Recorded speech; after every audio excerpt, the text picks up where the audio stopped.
दोस्तों, एक समय की बात है जब भगवान श्री कृष्ण द्वारका में अपने राजमहल में विराजमान थे। नारद मुनि वहां पधारे और भगवान श्री कृष्ण के चरणों में प्रणाम कर उनसे आशीर्वाद प्राप्त किया। नारद मुनि के मन में एक जिज्ञासा थी जिसे वह भगवान श्री कृष्ण के साथ साझा करना चाहते थे। भगवान श्री कृष्ण ने नारद जी का स्वागत करते हुए कहा, आइए देवर्षि, आज द्वारिका में किस कारण से आगमन हुआ है? अवश्य ही कोई महत्वपूर्ण समाचार लेकर आए होंगे आप। नारद मुनि बोले, हे प्रभु, आप साक्षात नारायण हैं और समस्त ब्रह्मांड के पालनहार हैं। आप तो सब कुछ जानते हैं। मैं यहां किस कारण से आया हूं यह भी आपको अवश्य पता है। भगवान श्री कृष्ण ने कहा, हे देवर्षि, मैं आपके मन की द्विधा को अवश्य जानता हूं, इसीलिए तो मैंने आपके मन में द्वारका में आने का विचार डाला है। इसलिए हे देवर्षि, अब आप शीघ्रता से अपना प्रश्न पूछ लीजिए। आपको पितामह ब्रह्मा जी के पास भी तो जाना है। तब देवर्षि बोले, हे प्रभु, आप तो सब कुछ जानते हैं और यह आपकी ही लीला है, फिर भी मैं आपसे कुछ पूछने की चेष्टा करता हूं। हे प्रभु, आज जब मैं धरती पर भ्रमण कर रहा था तो एक नगर में मुझे एक अत्यंत दरिद्र और दुखी पुरुष दिखाई दिया। वह कुष्ठ रोग से ग्रसित था और एक वृक्ष के नीचे बैठकर शोक कर रहा था। तब मैं कौतूहलवश उसका हालचाल जानने के लिए उसके पास गया। उस व्यक्ति ने मुझे देखकर प्रणाम किया और कहा, हे मुनिवर, आप अवश्य ही देवर्षि नारद जी हैं। आपको देखने से ही यह ज्ञात हो जाता है। मैंने आपके बारे में जो जो सुना है, आप ठीक उसी प्रकार के दिव्य प्रतीत होते हैं। तब मैंने उस मनुष्य से पूछा, हे मनुष्य, तुम्हारी ऐसी अवस्था कैसे हुई और तुम्हारे दुख का क्या कारण है? यदि तुम मुझे बताने की चेष्टा करो तो मैं कुछ उपाय करता हूं। उस मनुष्य ने कहा, हे देवर्षि, आप मेरे लिए कुछ नहीं कर सकते। मैं तो अपने कर्मों का फल भोग रहा हूं। मैंने अपने जीवन में अनेकों पाप किए हैं जिनकी कोई सीमा नहीं है। मैंने घृणित से घृणित पाप किए, दूसरों का धन लूटा है, वेश्याओं के साथ संबंध बनाए हैं, पराई स्त्रियों के साथ अनुचित आचरण किया है। मैंने चोरी, लूट, हत्या आदि प्रकार के अनगिनत पाप किए हैं।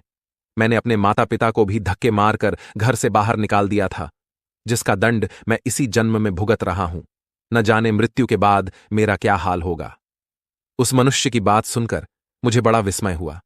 मैंने उसे दिलासा देते हुए कहा, हे मनुष्य, तुमने तो अनेक बड़े बड़े पाप किए हैं और तुम्हारे कर्मों के अनुसार तुम्हें दंड भी मिल रहा है, किंतु हे मनुष्य, क्या तुम प्रायश्चित नहीं करना चाहते? अपने पापों से मुक्ति के लिए कोई उपाय नहीं करना चाहते?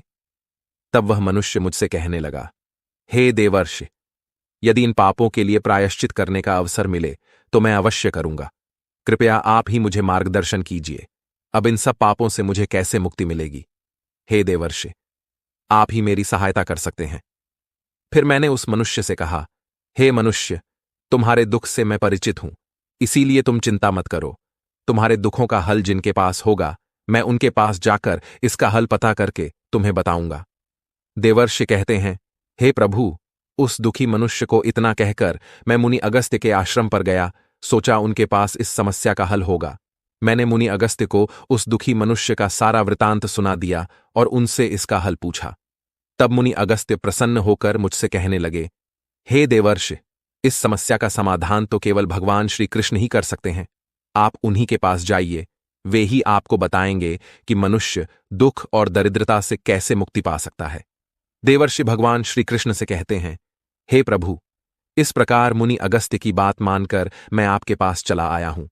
इसलिए हे प्रभु, आप ही मुझसे ऐसा कोई उपाय बताइए जिससे मैं उस दुखी मनुष्य के दुख दूर कर सकूं। भगवान श्री कृष्ण मुस्कुराए और बोले, हे देवर्षि, आज आप एक बहुत ही महत्वपूर्ण शंका लेकर आए हैं और आपकी इस शंका का समाधान करना मेरे लिए भी अनिवार्य है। आपने समस्त मानव जाति के कल्याण के उद्देश्य से आज महत्वपूर्ण प्रश्न किया है और आपको आपके इस प्रश्न का उत्तर भी मेरे पास है। किंतु इस प्रश्न का उत्तर जानने से पूर्व मैं आपको एक प्राचीन इतिहास सुनाता हूं। क्योंकि देवर्षि, सभी शंकाओं का समाधान तो हमें इतिहास से ही पता चलता है। इस प्राचीन कथा को सुनने के बाद आपको आपके सभी प्रश्नों के उत्तर भी मिल जाएंगे और उस दुखी मनुष्य का उद्धार भी हो जाएगा। इसलिए हे देवर्षि, अब आप इस कथा को ध्यानपूर्वक सुनिए और इसका प्रचार कीजिए ताकि मनुष्य इसका लाभ उठा सके। देवर्षि कहते हैं, हे प्रभु, आपके मुख से इस कथा का श्रवण करना मेरा सौभाग्य है। मैं इस कथा को ध्यान से सुनूंगा और इसका प्रचार करूंगा। भगवान श्री कृष्ण कहते हैं, हे देवर्षि, ठीक है, अब आप इस कथा को ध्यान से सुनिए। मैं आपको वह कथा सुनाता हूं। हे देवर्षि, पूर्वकाल की बात है। मध्य देश में एक अत्यंत शोभायमान नगरी थी। उस नगरी में एक धनवान सेठ रहता था। उस सेठ का नाम था विशाल सेन, जो अपने व्यापार और संपत्ति के लिए प्रसिद्ध था। विशाल सेन एक समय में बहुत धनी और सम्मानित व्यक्ति था। उसके पास अपार संपत्ति थी, बड़ी हवेलियां थीं और उसके व्यापार दूर दूर तक फैले हुए थे। लेकिन विशाल सेन की कुछ गलत आदतें और पाप कर्म उसकी दरिद्रता का कारण बनी। विशाल सेन का जीवन बहुत ही ऐश्वर्यपूर्ण था। विशाल सेन का व्यापार एक समय में बहुत ही फला फूला था। वह अपने व्यापार में ईमानदारी और परिश्रम के लिए प्रसिद्ध था, लेकिन वह धन और संपत्ति का अपार भंडार रखते हुए भी संतुष्ट नहीं था। वह हर समय अधिक धन पाने की इच्छा में लगा रहता था। उसने अपने व्यापार में अनैतिक तरीकों का सहारा लेना शुरू कर दिया। वह गरीब और निर्दोष लोगों को ठगने लगा और अपने कर्मचारियों के साथ भी दुर्व्यवहार करने लगा। विशाल सेन की पहली बड़ी गलती यह थी कि उसने अपने व्यापार में झूठ, छल और धोखे का प्रयोग करना शुरू कर दिया।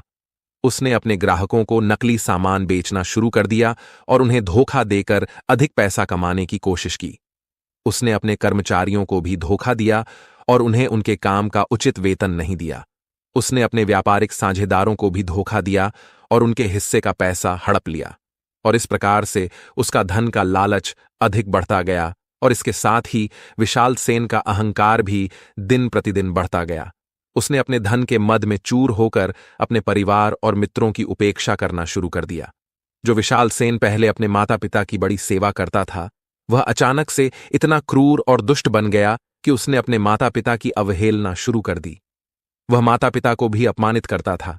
विशाल सेन की माता भी उसे बहुत समझाया करती थी, बेटा, इतना अधिक धन का लालच उचित नहीं है, यह तुम्हें विनाश की ओर ले जाएगा। विशाल सेन कहता, हे बुढ़िया, तू अब मुझे ज्ञान देगी। रात दिन घर पर बैठकर मेरे टुकद्दों पर पलती है और अब मुझे ही ज्ञान दे रही है। अगर तुझे इतना ही बुरा लग रहा है तो मेरे पैसे का भोजन क्यों कर रही है? विशाल सेन की माता ने कहा, बेटा, अहंकार मनुष्य का बहुत बड़ा शत्रु होता है। यह अहंकार ही तुम्हारा विनाश कर देगा, इसलिए जल्दी संभल जाओ। अपनी मां की ऐसी बात सुनकर विशाल सेन को बड़ा क्रोध आ गया। वह कहने लगा, वाह रे बुढ़िया, माता होकर भी तू पुत्र के विनाश होने की कामना कर रही है। मैं ही बड़ा मूर्ख हूं जो अपने घर में सांप को पाल रहा था। इतना कहकर उस विशाल सेन ने अपनी माता और पिता दोनों को घर से बाहर निकाल दिया। इतना ही नहीं, विशाल सेन अपने कर्मचारियों को न केवल कम वेतन देता था, बल्कि उनके साथ अपमानजनक व्यवहार भी करता था। उसकी लालच और अहंकार ने उसे अंधा बना दिया था और वह किसी की परवाह नहीं करता था। विशाल सेन की बुरी आदतों में शराब पीना, मांस खाना, जुआ खेलना और वेश्यागमन प्रमुख थे। वह अपने समय का अधिकांश हिस्सा इन बुराइयों में व्यतीत करता था। उसने अपने परिवार की भी उपेक्षा करना शुरू कर दिया और उनके साथ दुर्व्यवहार करने लगा। विशाल सेन की पत्नी और बच्चे उसकी इन आदतों से बहुत दुखी थे, लेकिन वह उनकी परवाह नहीं करता था। विशाल सेन की पत्नी ने कहा, हे स्वामी, आपका यह आचरण उचित नहीं है।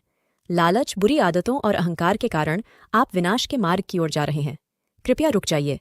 लेकिन विशाल सेन ने अपनी पत्नी की बात नहीं मानी और वह अशुभ कार्य करता रहा। फिर एक दिन उसकी पत्नी अपने बच्चों को लेकर उसका घर छोड़कर चली गई।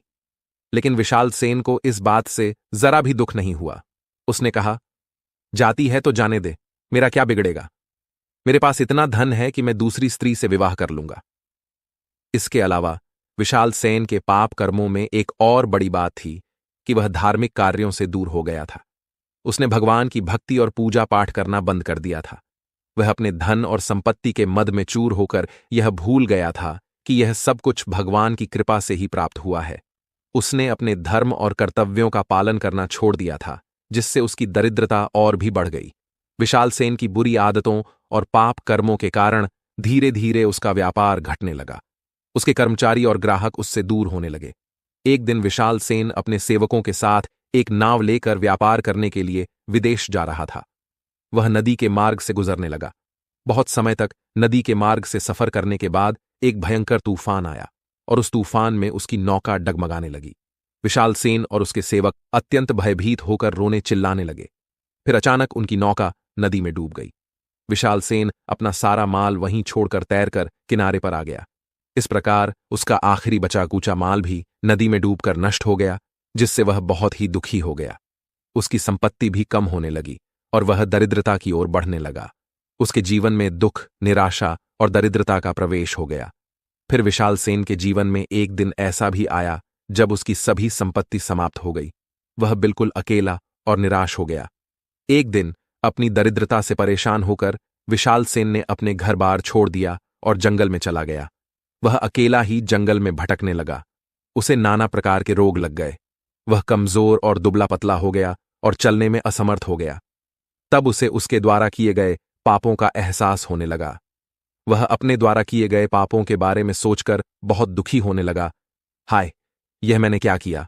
धन के लालच में अंधा होकर मैंने अपना सब कुछ नष्ट कर डाला। मैंने अपने माता पिता को भी घर से निकाल दिया। यह मुझसे बहुत बड़ा पाप हो गया है। अब मुझे पापों से मुक्ति कैसे मिलेगी? इस प्रकार शोक करता हुआ वह विशाल सेन जंगल में चलने लगा। फिर वह चलते चलते जंगल के अंदर चला गया तो उसे एक झील के पास सुंदर आश्रम दिखाई पड़ा। वह भूख और प्यास से व्याकुल होकर उस आश्रम पर चला गया। वह आश्रम महर्षि वामदेव का था, जो अपनी तपस्या और ज्ञान के लिए प्रसिद्ध थे।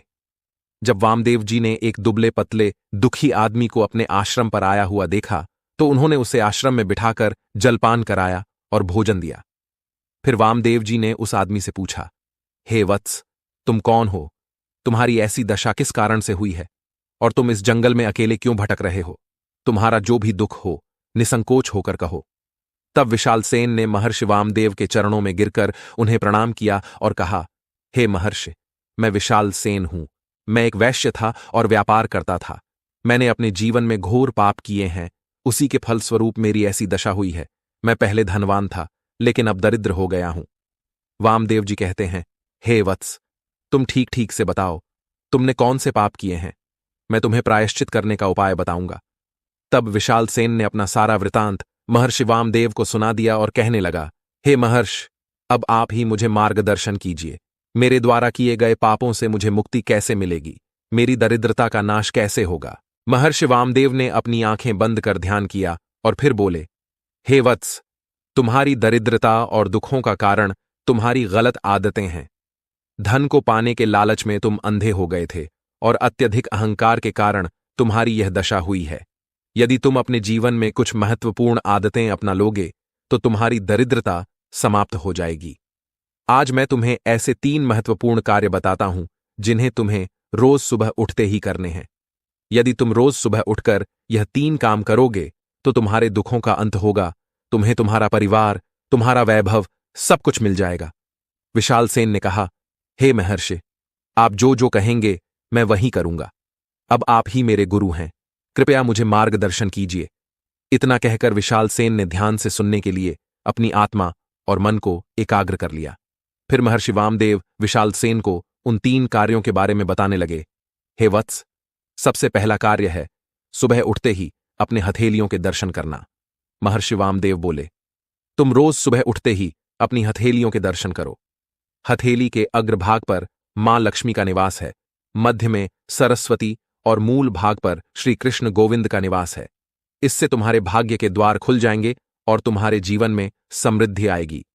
दूसरा सबसे महत्वपूर्ण कार्य है अपने माता पिता तथा बड़ों का आशीर्वाद लेना। महर्षि वामदेव ने समझाया, हे वत्स, रोज सुबह अपने बुजुर्गों के चरण स्पर्श करो और उनका आशीर्वाद लो। यह तुम्हारे जीवन से सभी परेशानियों को समाप्त कर देगा और तुम्हें सही मार्ग पर ले जाएगा। माता पिता का आशीर्वाद रोज लेने से सारे संकट टल जाते हैं। राग, द्वेष, अहंकार आदि प्रकार के दुर्गुण उसके शरीर में प्रवेश नहीं कर पाते हैं। और तीसरा सबसे महत्वपूर्ण कार्य है सूर्य देव की उपासना करना। महर्षि वामदेव ने बताया, हे वत्स, रोज सुबह सूर्य देव को जल से अर्घ्य दो। इससे तुम्हें सूर्य देव की कृपा प्राप्त होगी, जो तुम्हें निरोगी शरीर और शक्ति प्रदान करेगी। सूर्य देव की उपासना करने वाले व्यक्ति की कभी दुर्गति नहीं होती है। वामदेव कहते हैं, हे वत्स, इस प्रकार से तुम इन नियमों का पालन करो, तुम्हें तुम्हारे पापों से मुक्ति मिलेगी। तब विशाल सेन महर्षि वामदेव को धन्यवाद देता है और कहता है, हे मुनिवर, मैंने अपने माता पिता को घर से निकाल दिया है। अब न जाने वे कहां भटक रहे होंगे। कृपया आप मुझे बताइए, मैं अपने पिता की खोज कहां करूं? वामदेव कहते हैं, हे वत्स, तुम्हारे माता पिता मेरे ही आश्रम में निवास करते हैं, इसीलिए अब तुम उन्हें अपने घर पर ले जाओ और उनकी सेवा करो। फिर विशाल सेन ने हाथ जोड़कर महर्षि वामदेव को नमस्कार किया और उन्हें धन्यवाद देते हुए यह संकल्प किया कि वह उनके द्वारा बताए गए सभी नियमों का पालन करेगा। इतना कहकर वह विशाल सेन अपने माता पिता को लेकर घर पर चला गया। उन्होंने रोज सुबह उठकर अपने हथेलियों के दर्शन किए, बड़ों का आशीर्वाद लिया और सूर्यदेव की उपासना की। इस प्रकार नित्य नियमों का पालन करने के कारण उसकी पत्नी भी घर पर लौट आई और वह भी इन नियमों का पालन करने लगी। फिर देखते ही देखते विशाल सेन ने व्यापार फिर से शुरू किया और अपार धन संपत्ति की प्राप्ति हुई। उसकी दरिद्रता का नाश हुआ। भगवान श्री कृष्ण ने नारद मुनि से कहा, हे देवर्षि, यह 3 महत्वपूर्ण कार्य मनुष्य के जीवन में सुख, समृद्धि और शांति लाते हैं। यदि कोई व्यक्ति रोज सुबह यह कार्य करता है तो वह कभी दरिद्र नहीं होता।